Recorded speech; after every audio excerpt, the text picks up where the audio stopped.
Okay. Hello, everyone who's joining remotely and in person. I'd like to introduce Naomi Saphra, who is a postdoc at NYU along with me. And before that was a PhD student at the University of Edinburgh.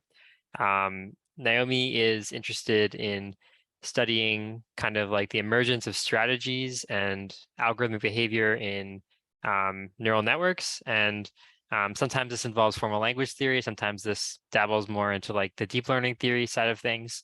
And today they're going to be talking about how linear connectivity reveals generalization strategies in neural networks. So Naomi, take it away. Yeah, all right. So I'm going to be talking about this paper, which is under submission right now. And we're just going to talk about like SGD. What effect does it actually have? What are its actual biases in practice during transfer learning? So it does find solutions that have very similar test performance generally at fine tuning, but some of those solutions are cheating, right? So we're going to talk about the NLI example, where you have your premise and your hypothesis, and your premise is something like the judge was paid by the actor, the actor paid the judge. Is this something that can be inferred from the premise? In this case, yes. If the premise were changed to reverse subject and object, or then it's sort of going to end up being a negative label. That's not actually something you can infer the premise, the hypothesis from the premise in. And so there's a lot of work on the heuristics that models tend to use in practice to solve this kind of problem. And in particular, there's this work, Hans, by Tom McCoy, and they consider 3 different heuristics that models often rely on. One of them is lexical overlap. So just it's like acting like a bag of words model a little bit. There's subsequence, which is which is looking for phrases, like contiguous phrases that match between premise and hypothesis. And then there's the constituent-based heuristic, where you're looking only at actual syntactic constituents and not just all contiguous phrases that match between premise and hypothesis. So that's basically giving you these 3 different types of model that you might implicitly be training. There's a bag of words model that's just the lexical overlap one, doesn't know about the existence of position necessarily. There's a position aware model that you might be training, which is the contiguous phrases. And then there's the syntax aware model, which is specifically looking only at constituents, right? So if you train 100 models, as McCoy did, then you see that there's a really wide range of behavior between these different models, even though they perform very similarly on the test set. They have very wide range behavior on the heuristic challenge sets. But we might say, okay, some of these are like really good generalizing models. You know, they know how to handle something like a violation of a lexical overlap heuristic, and others are really like heuristic models in terms of their behavior on the lexical overlap challenge set. As an example, you pick a single data set and you might want to say, is this like able to generalize, or is this like a heuristic model, right? And so if you want to ask what makes a model act more like a bag of words heuristic model, you might look at the existing literature on lost surfaces and say, oh, it's the sharpness of the optimum. So the idea here is that you have, you know, your optima, you have like all of these different little basins with some optimum in them. And if you find the optimum that's very sharp, then when that distribution shifts, and here we're looking at like a loss curve. Let's say the black loss curve is just training, and then at test time you get this blue dotted one, and so it shifts a little bit, and you can see if you've selected that optimum that's like over in the little pointy bit, then you're going to have a huge increase in your loss when the distribution shifts compared to when you're in this flatter basin. So this is a thing that a lot of the time people will say, oh, sharpness is something that determines generalization. Well, like, okay, does it? But no, it doesn't. Like, you cannot actually predict behavior on these challenge sets from sharpness. And that's likely because they do have generalizing, they haven't memorized the data. They do have generalized systems for solving it. It's just that those general systems for solving it are very, are like, some of them are good, some of them are bad. The mechanistic behavior might be good at a particular data set or distribution shift, or it won't be, right? So what is the actual like geometric property of the surface that we can use to figure out what kind of generalization behavior one of these models has? All right, we're going to be talking about mode connectivity in order to think about the geometry in this way. And mode connectivity is this concept where you are able to traverse a path from one like model on the loss surface to another model without the loss ever like increasing along that path, without it ever like spiking above where those models at the endpoints are. And generally in overparameterized settings, you can always find a nonlinear path between them, where both train and test loss will be steady. Because you're sort of like navigating around with a bunch of, you can sort of like follow a path determined by like little dead neurons, almost like little dead directions, because you're so over parameterized, right? But there's a significant literature, not on just linear, not just on mode connectivity, this idea that you can always find these paths, but on linear mode connectivity. Which is this question of, if you take two different models that have similar test loss and you interpolate between them along a line, will you have these loss spikes then? Are they actually connected on the surface, just linear interpolation? And the current literature is, oh, they tend to be linearly connected if you're looking at like good models, like ones that have been pre-trained from the same, like from a decent like pre-trained model, or ones that are like a good like prune of the model. There's a lot of sort of ways you could say, oh, a good generalizer should be linearly connected to all of the good generalizers. And now even people have started really claiming that all models learned by SGD should be connected, that there's always like a bias towards a particular basin. I disagree with that. I'll show you why I disagree with that. But people have been saying that like, oh, the only thing that makes these models disconnected is just that the neurons might be permuted from one model to another. And if you just align them and find an isomorphic model that has the right like ordering of or the right position for all of the neurons, when you interpolate between those neurons, you're going to find that they're actually linearly connected. So I disagree with that, and we're going to talk about why, but all of these results, in fact, every single result pretty much on linear mode connectivity, and every single result actually on mode connectivity for the most part, is in image classification. There are not really any explorations outside of image classification, which is not a great task for understanding like mechanistic generalization behavior. So we really are just looking at these claims about generalization, mode connectivity, like the bias of SGD, that are based entirely on the results from image classification. The only paper that really talks a lot about interpolation, that's really focused on these interpolation behaviors, that isn't only about image classification, that I've seen, is this recent paper, Model Soups by Wartzman et al. And they did not actually find that their method, which relies on assumptions of linear connectivity, works outside of image classification. They tried several classification, like text classification tasks, and it doesn't have the same benefits.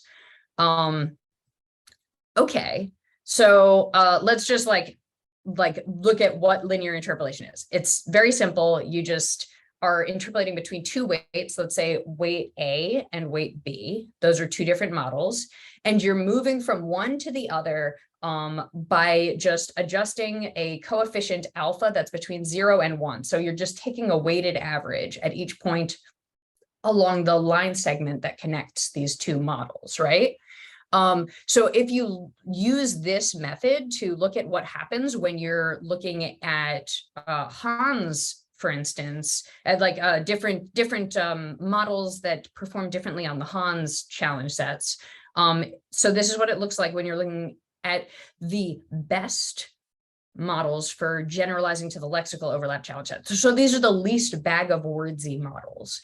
These are the ones that really aren't just using this lexical overlap heuristic. If you interpolate between them, you can see there is, just as you would expect, this very nice little, like the loss goes way down as you interpolate between them. It's very much as you would expect from the image classification literature.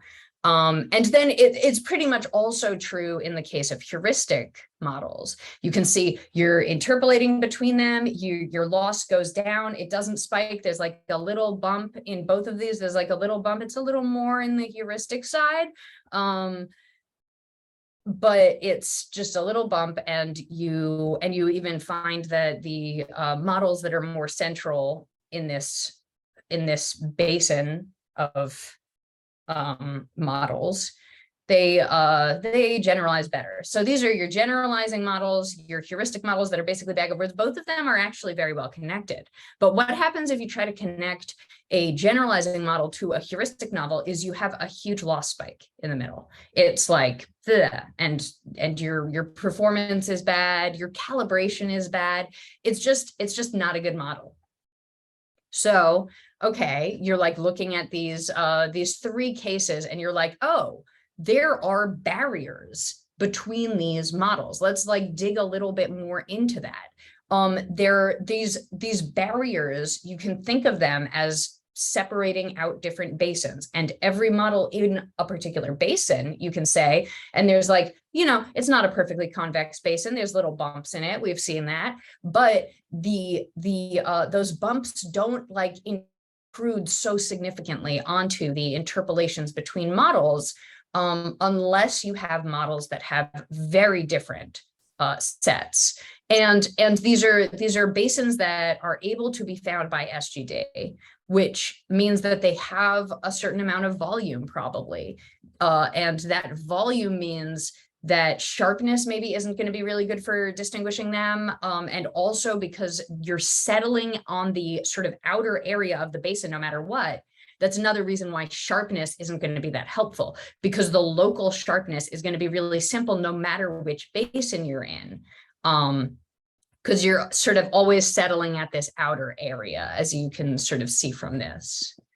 Okay, so let's be a little more precise about these barriers in between models. These central barriers within each basin, they're intruding onto these lines, right?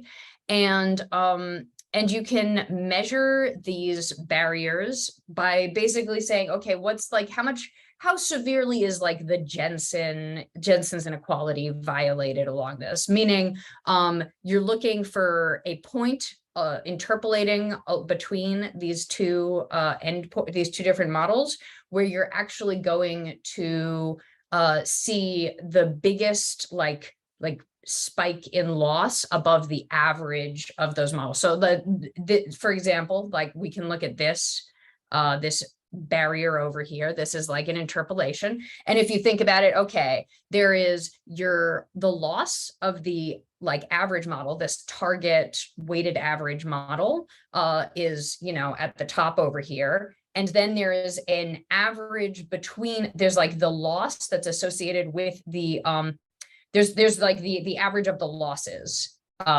along this dashed line, right? So your distance between the loss of the averages of the models at the top and the average of the losses, that's the barrier height. Okay. So then we can start talking about how convex these connections are in general, which is a little more versatile in some ways, because you might like find that there's like a big barrier, but you know, the models themselves haven't really found a great loss within their basins. So we're just going to look at these, like how convex is the basin that they share. So in this case, we're actually looking for a line segment that has the highest barrier height possible. So here we are looking for the endpoints that we can define. So these are like the two models that have like the lowest loss with a spike with the highest loss between them. So here you can see like the height, height of the actual bump itself is what's being measured as you like search that interpolated line between the original models. Okay, so we have this convexity gap. What can we say about the connections between these models? Well, we saw earlier that there's a tendency for much larger barriers to show up between heuristic and generalizing models. So here's the models sorted according to their performance on that lexical overlap set. So this is like the most bag of wordsy type models are over on your left, and the least bag of wordsy like models that are best at dealing with that kind of distribution shift are on your right. And you can see that there's this very vivid sort of ribbon that shows this clustering behavior. So you can see that all of these bag of words models, they're pretty well connected to each other and really disconnected from the entire rest of the loss surface. And then at the same time, you see that on the on the right side, these models are also well connected to each other, but disconnected from that little cluster that is just like heuristic. So what if we look at another heuristic? Well, if we consider the constituent instead of the lexical overlap set, which is where we have our syntax aware heuristics, you can see that it's flipped. Where the further you are to the further you are to like the right side of this, that is the more like the more syntactic your heuristics are, the more you rely on constituent information as a heuristic, the more likely you are to sort of show up in that weird little basin where we see all of these like vivid stripes. So you have that means you have about 15% of these models don't end up in your like syntax aware basin. They end up in your bag of words type basin. And it's not just about position awareness. This is what it looks like with position awareness. I would say this is like substantially less sort of like predictive of basin membership than either your constituent or your lexical overlap behavior. So this is actually like syntax awareness and not just position awareness. Okay, so we can sort of characterize this as it having two different clusters. Like I was saying, you have your syntax aware and your unordered bag of words basin. So these are two different clusters, and you can see they do have really different behavior. These are basically just forming two different parts of a distribution. It even explains a bit of bimodality that shows up when you don't separately consider these two different clusters. So if you use this behavior, this clustering behavior to predict your lexical overlap, like generalization ability, that's a much better predictor than something like epsilon sharpness, which is what people would usually use to think about generalization in terms of the loss surface. So here, what we're looking at is that you have your two different clusters, and the x-axis on the left-hand plot is showing the difference between distance to each centroid in the spectral clustering space, where your distance in that space is defined by convexity gap. So so what you're looking at here is, like, if you're a very typical member of the unordered cluster, then you're going to be further left. And if you're a very typical member, or it's the other way, if you're a very typical member of the syntax aware cluster, you're going to be further left. If you're a very typical member of the unordered cluster, you're going to be over to the right. Maybe I'll pause here. Are there any questions about what I've said so far? I had a question about the heat maps that you were showing. I didn't quite get how to interpret these, or like to draw like relative conclusions comparing one to another. Right, yeah. So these heat maps are the actual color scale is the same thing. The color scale is always about the convexity gap between two different models. So each pair of models. So both the X and Y axis are the same 100 models sorted according to the same rule. In this case, it's how good are you at the lexical overlap challenge set. So this is a like, the more unordered bag of wordsy behavior is over on the left side, and the more generalizing behavior is over on the right side. Okay. So so this is just like a heat map where you can see that so if you look at this like ribbon of red, that means that all of those models that are over on the left side, because they perform very poorly at the lexical overlap challenge set, those are all disconnected from the rest of the surface, because the like brighter colors, the lighter colors are indicating more barrier. And then you can see there's like a dark square up in the corner on the upper left, and that indicates that they're well connected to each other because the color is darker. I see. So lower color or darker color means more connected, really. Yes. I see. Thanks. And so you can see that so the rest of it is just like they're the same. It's just that we are sorting the models differently to visualize the relationship between each heuristic and the cluster membership, the connectivity. Okay. So do we want to, anyone else have questions, or I can continue?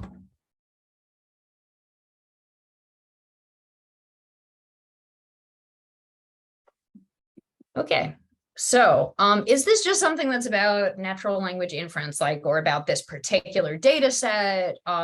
So, okay, let's consider a couple of other tasks. Let's first talk about QQP. It's a paraphrase test, so it's not that different from NLI, because it's still, you know, offering two sentences and looking for a sort of similarity between those two sentences, because it in this case it's a pair of questions, and then it's positively labeled if those questions are paraphrases. And we're going to consider here a challenge set pause, which is a challenge set where the words have all been permuted so that so that you still have a grammatical sentence. You still have two different like grammatical sentences, but one of them is potentially permuted to change the semantics, or it might still have the same semantics. But the idea here is that if you're not position aware or syntax aware, then you're not going to perform as well on this data set that requires like a recognition of the word order. So like you'd be looking at the different, like one sentence might say flights from London to New York City, and the other one says flights from New York City to London. So these obviously have different semantics. Okay, so what happens in this space? Okay, looking at the QQP pause example, you can see that again, there's a very strong clustering behavior. Again, about like 10-15% of models end up in the cluster that's more heuristic, or the cluster that has poor generalization to this challenge set. So clearly, like at least for paraphrase, this is something that can still show up. All right, but maybe this is just about lexical permutation, or it's about this particular type of task where you're looking at a similarity between two different sentences. So let's look at COLA. So COLA is a linguistic acceptability task you might be familiar with. It's like, okay, is this sentence actually, grammatical or acceptable in English? She buttered a toast. She buttered at the toast. Buttered at the toast is not really an acceptable sentence for the most part. Like people wouldn't really say that. And these examples are taken from linguistics papers as like that has like minimal pairs in it. And you have an in-domain test set, which has just unseen examples that come from the same linguistics papers as the training set. And then you have the OOD test set, where you're looking at examples from different linguistics papers that haven't been seen. So those are cataloging distinct phenomena from those seen in training, which means that if you perform well on the OOD test set, you've maybe learned a general concept of acceptability. Maybe you've just learned like a heuristic involving perplexity of the sentences or whatever. You are not considering, you're no longer sort of just like learning the specific phenomena in each paper used for the training set. Okay, so in COLA, it's pretty rare to end up in a separate basin. And in fact, almost all of the disconnectivity within this data set is like within the like 50 models that we look at, is attributed to just one outlier model that has almost all of the barriers. So if you cluster it, obviously what you end up with is just one outlier model, and then the rest of the models on the other side, right? And the thing is that one outlier model is also the best OOD generalizer for COLA OOD. So it has learned this like maybe heuristic about just perplexity of sentences rather than learning the individual phenomena that it's exposed to during training. So, okay, maybe you want to say, like OOD behavior, is that really what this is about? Is that like maybe it's just in domain, maybe there's like a different kind of behavior that's really explaining things, and then OOD behavior, because it's so strongly correlated with in-domain behavior, is really the thing that's moving around. Or in other words, are these data sets that we're looking at, these challenge sets, are they actually describing like the real difference between these basins? And looking at these, you can see, yes, in-domain and OOD behavior are very strongly correlated. And you can see that these clusters still show up when you're just sorting according to in-domain behavior. But you can use this to sort of ask, okay, like, is this OOD shift, is this distribution shift the right shift to understand the difference between basins? And in the case of MNLI, I would say the clustering is much stronger, or like substantially stronger.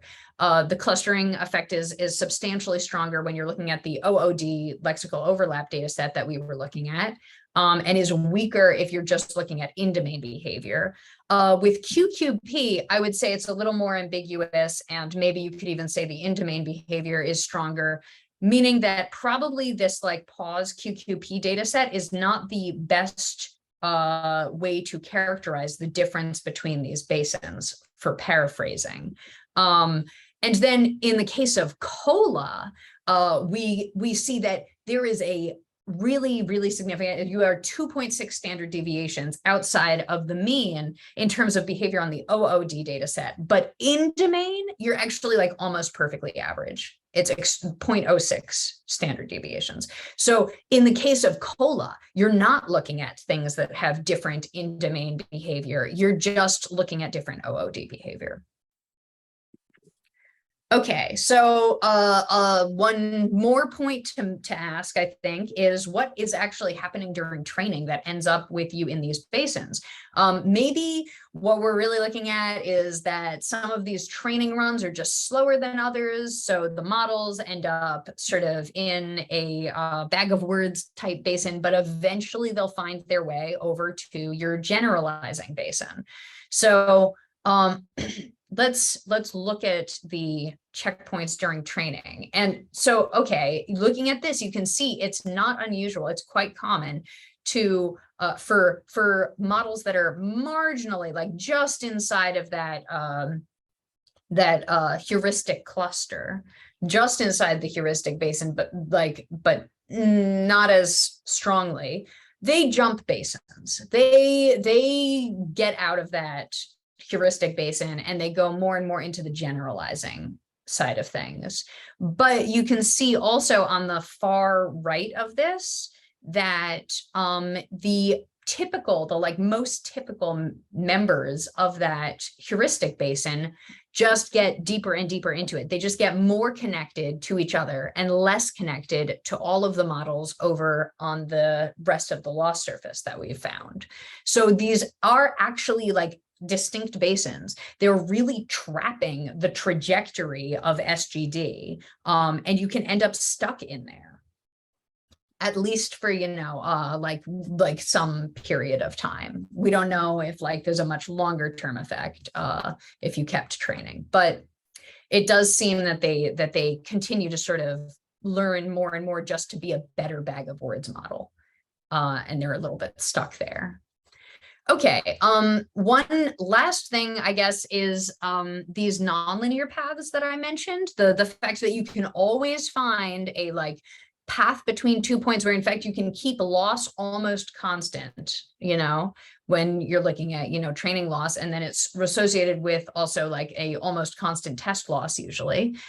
You can find these nonlinear paths. Here we're doing it by looking at the like a segmented line that's just a curve made of line segments that goes from one point to another. So then if we find those, like if we can go from one model that's a heuristic model to a generalizing model, and we actually keep that loss steady, are we going to find a whole new world of like really good generalizers that are a better ensemble system just by circumventing these barriers? The answer is no. You can keep your in-domain loss steady, but in fact you have huge spikes in the OOD behavior, like in the OOD loss, as soon as you try to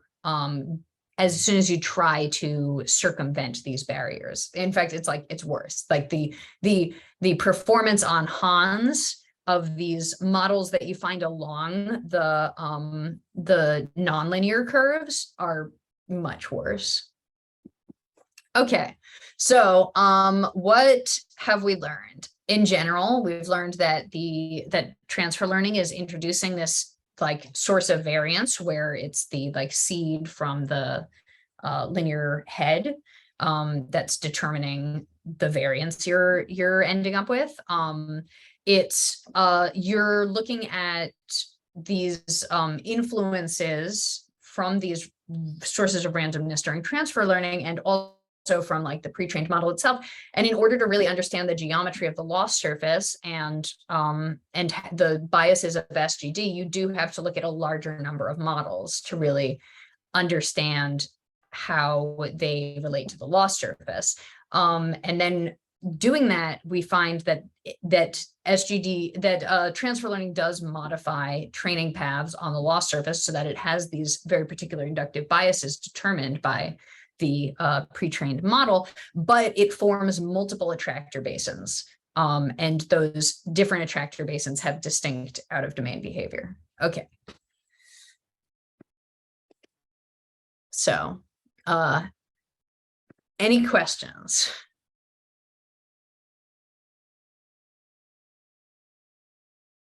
Yes, so very nice talk. Wonderful visualization of somewhat abstract concepts. You said something at some point about having to permute the weights in the model in order to make sure that they correspond to each other. Is that something that you had to do? And how do you go about it? You have to do it. Right. So that's something you have to do if you're not dealing with pre-trained models. When you're looking at pre-trained models, you generally are like, once you have that sort of that foundation of a pre-trained model, the neurons are sort of pre-aligned when you start training. So even when we find permutations, so I mean, okay, so like, to rewind, the reason why you need to find these permutations is because if you have like a model, you can always construct an isomorphic version, like a model that's like a different version of that model, by swapping around some of your neurons and then like sort of swapping them back at the next layer, right? But then when you interpolate between the neurons that are like now in the same positions, obviously you're not actually like really on interpolating between the same neuron. You're going to find like big barriers in the loss surface if you try. So if you're looking at pre-trained models, you have like a bias towards particular directions. So we did find that looking for a really good permutation of these neurons, we just found the identity. Like when you're working in this pre-trained space, when you're working with like pre-trained models, you're not going to beat basically the alignment the no-op alignment, right? But if you are dealing with models that are trained from different seeds, you do actually have to consider, you have to actually find the like right permutation of those neurons.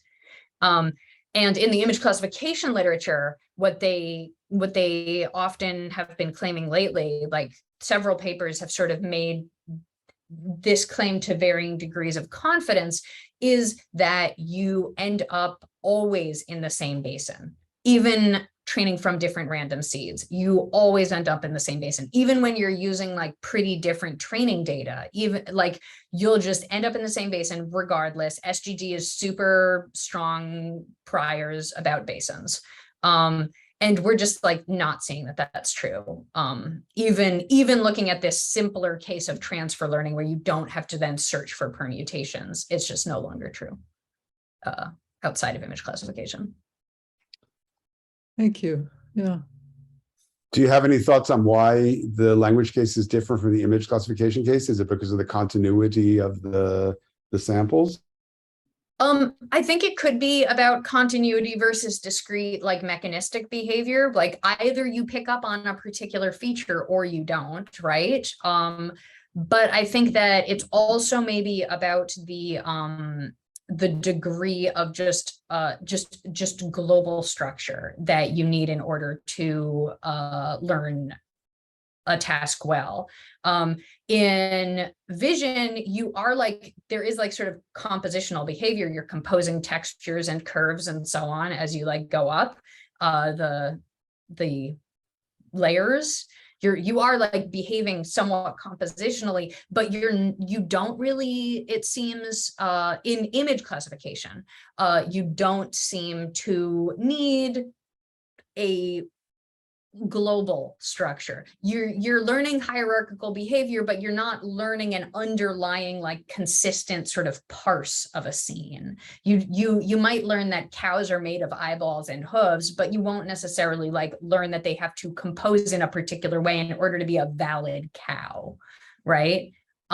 Whereas in language settings, there is this like global structure that you're eventually maybe going to pick up on, where either you have this like syntactic like behavior that's more sort of globally consistent, versus just looking only at like very local relations the entire time,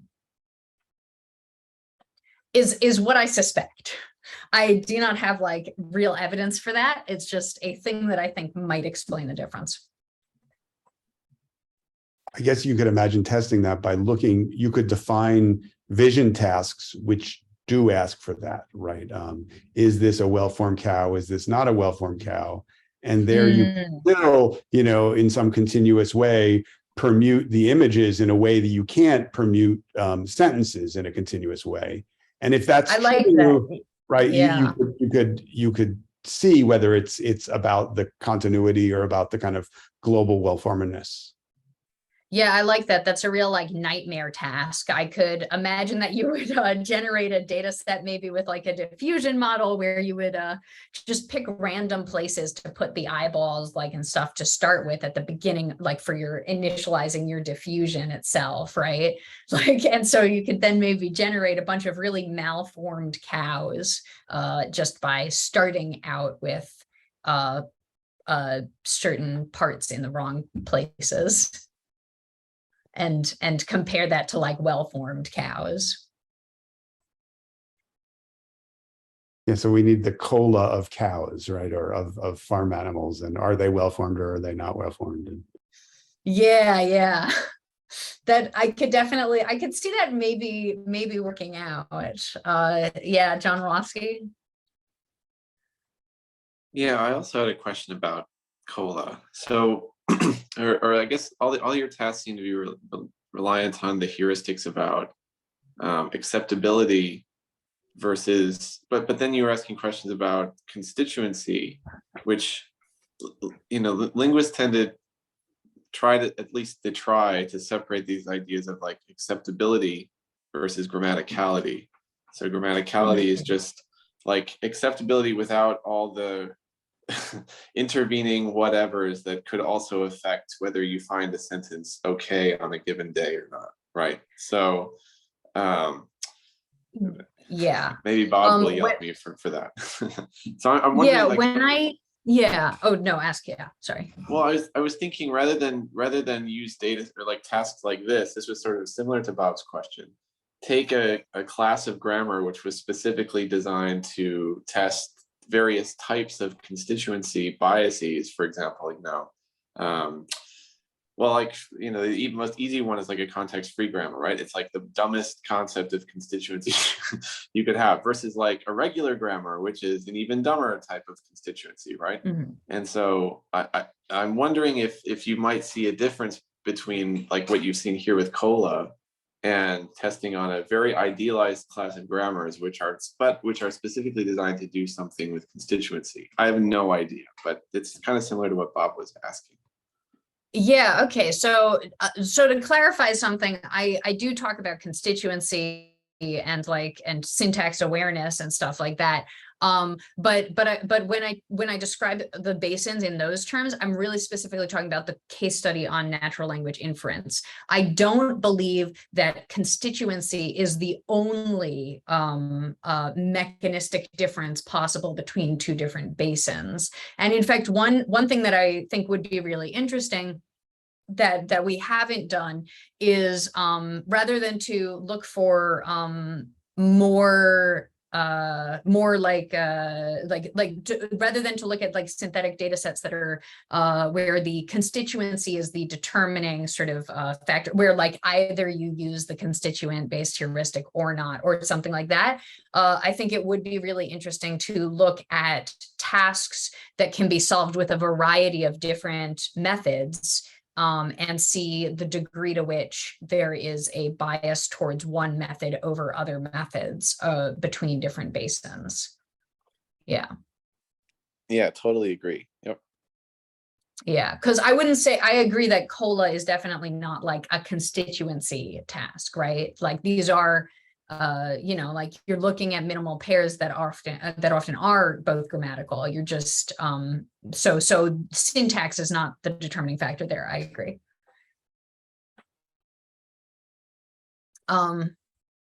Franz?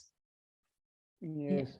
Hi, thank you for your talk. I wanted just to first make a comment on well-formed cows.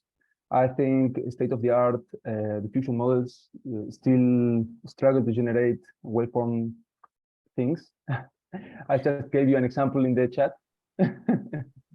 Oh yeah. I mean, I think that in general, like Dolly mostly is able to figure out where all the parts of a cow go, like for the most Yes, part. yes, But the test, I mean, here's like, I have like such a petty rant always about image classification as the machine learning domain that we always use to figure out what's really going on in training, what the actual like when people think in theory and then they try to test their theory, they always look at it like if they look at MNIST, or really if they're ambitious, CFAR 100 or ImageNet, right? It's like, these are not good tasks for learning global structures. These are multimodal tasks in a sense, because the labels are determined by the needs humans have in language.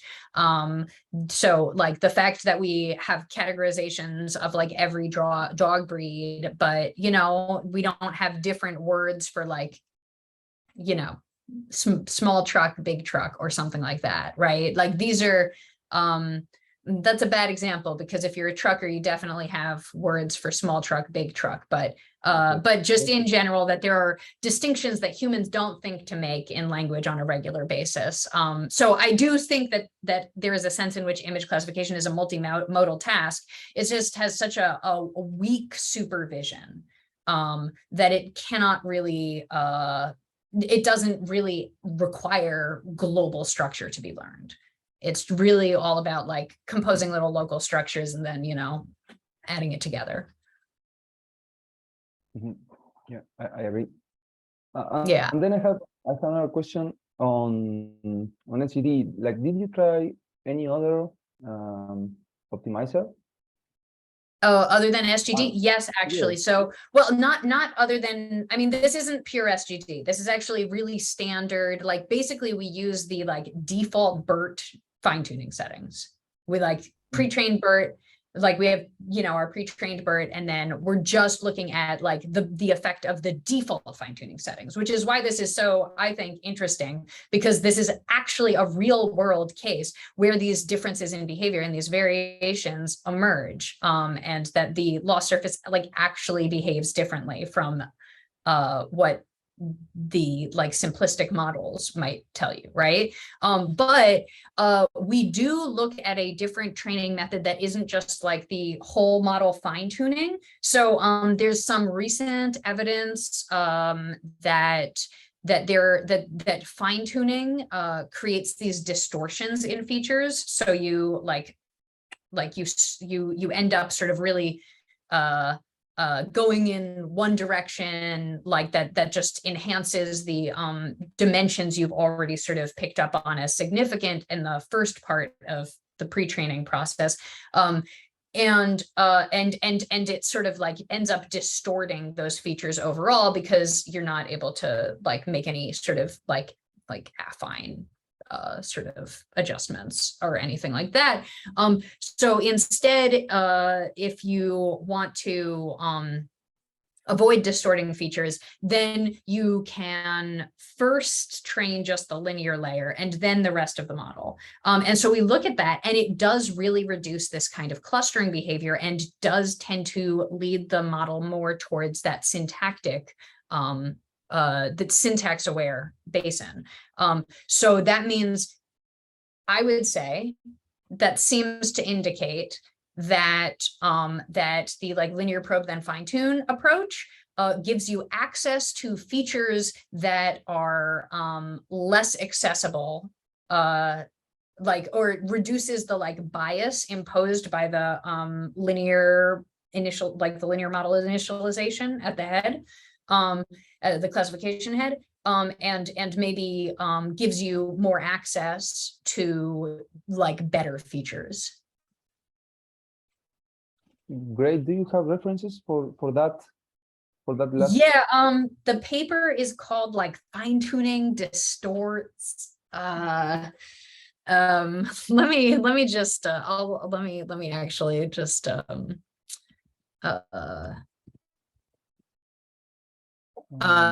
fine-tuning can distort pre-trained features, and It's by Kumar. Yeah, by Kumar et al. Okay, yeah. Thank you. Yes. Can you link it in the chat? I'm like, Yes, of course. yeah. So anyway, yeah. So that is, and also we did find that using different pre-trained models that have been trained for longer, that are generally better performing, also puts you puts you like more in like pretty much like the linear probing fine tuning. When we did it, it didn't completely destroy this sort of like like a mild clustering effect. Like there were models that were slightly more outliers, everything else was really well connected. But when we really looked at pre-training from Roberta instead of BERT, the clustering effects were completely destroyed. There was very little like barriers between these models, but there was like no clustering effect pretty much at all. So it seems that if you have like a better pre-trained model, it probably has a much stronger prior towards like a basin that has these more global structures like mechanics. Okay, thank you. I have a Mhm. question related to, so like at the beginning you showed 3 different plots interpolating between kind of like generalizing models, interpolating between heuristic models, and then interpolating between the 2 different classes. So for the case where you have the generalizing models, does it make sense to like take an ensemble of these models, or to like just kind of average their Yeah. parameters? And like if you average their parameters, you get something that also displays the same kind of like systematic behavior. Yeah, I've been thinking also a lot lately about like how you might apply this kind of clustering effect within, ensembling, because obviously not only do you have these like really good weight ensembles that are closer to the center of the basin and therefore more robust, that you get from averaging them, but you also when you're working in this kind of these kinds of tasks, it seems you're also able to identify distinct like diverse functions during SGD, which is also useful for more traditional like voting ensembles and stuff like that.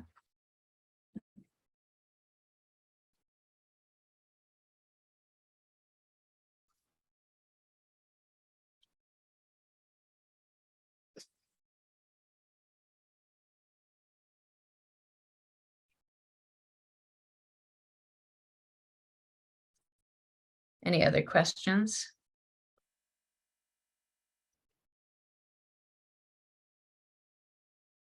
So do you think there's much effect of the underlying architecture? Probably. Certainly, like, okay, like recently there was this paper that went very viral that was very interesting about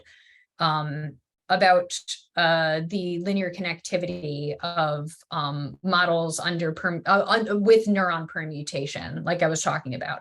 But their main like case study that they really find this in is ResNets. And ResNets are known to be almost linear at the beginning of training. So if they are basically linear when you're actually doing basin selection on the surface, and then then they all end up in the same basin, because that's a convex optimization problem. So they're so at the beginning of training, they're basically acting at a like scale at which they're convex. And so I definitely think that if you say took like these transformer architectures and you switch to a ResNet architecture, I think it's very likely that you would end up with similarly like convex optimization behavior early in training, leading to more consistent basin selection.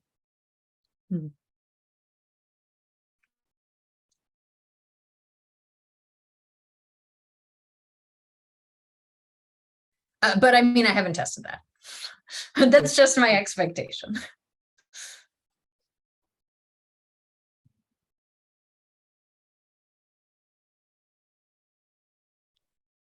Cool. Well, unless there are any other questions, maybe we can thank Naomi. And yeah, so thank you, Naomi. Thank you. And yeah.